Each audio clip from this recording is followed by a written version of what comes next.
It's part of our philosophy of think tanking here at Snape Maltings to bring together people from slightly different perspectives to look at the same topic. So we've got with us for the next 2 days, we've got people who work practically hands-on with music with young children. We also have the head teacher of a nursery school. We have someone who works in childcare from a local authority perspective. We've got an expert in primary education, particularly knowledgeable around language and literacy, as well as researchers in creativity and music education. Because the fact remains that access to music in early years in the UK is not consistent, the quality is not consistent, and there isn't really enough investment in it.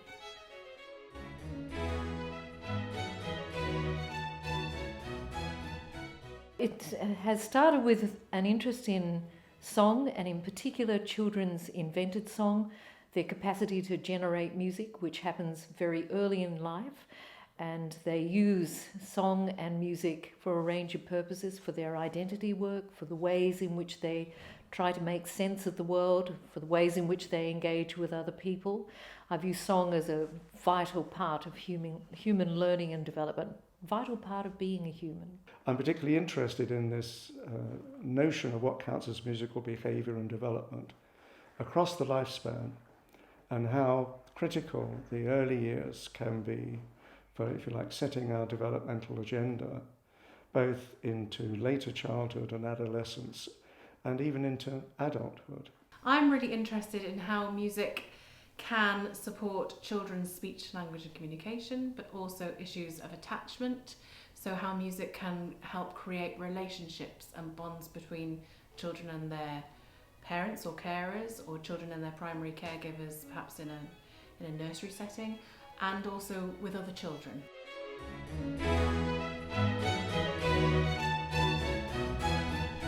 I think the most urgent issues are that the researchers in the field, in the world of psychology and neuroscience and social science, as well as education, they're providing us with evidence of how musical we are as a species. Lots of research has showed that sort of environment children are in affects their mood, it affects their behaviour, affects their ability to be creative, and so to my mind that's something that's come out of this quite strongly. So my main concern is the artists, the artist educators who can do that work with very young children, who can kind of work with and see what is emerging in the room and emerging in the space, and work and improvise and work pedagogically with that. So the issue, I suppose, is not just in this particular case of why we're here in Snape at the moment, we're thinking about well-being, are there things about engaging in the sound world, including music, which will enable children to develop, to have a much richer experience of life through sound that will feed into other areas of development.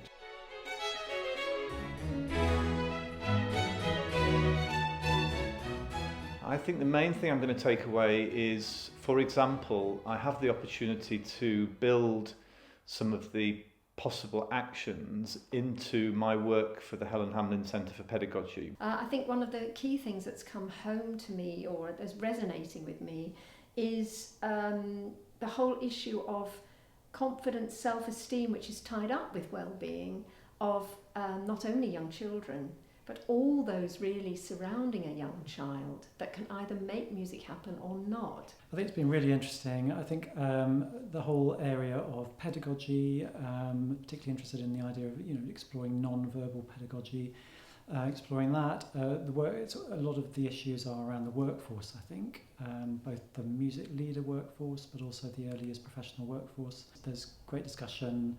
There's some really brilliant kind of expertise and knowledge in the room as well. So as an academic, we all want to be interdisciplinary, but we find it very, very hard to have those conversations. So one of the things that I really appreciated about today was the careful facilitation of allowing people to speak. It's extraordinary to be here with the history that comes with the place, but it's also the spirit of the natural environment. So there's a sense of peace and grace that pervades the entire environment, walking out through the fens, and has been an extraordinary way of contemplating ideas, engaging in conversations. It's a unique environment.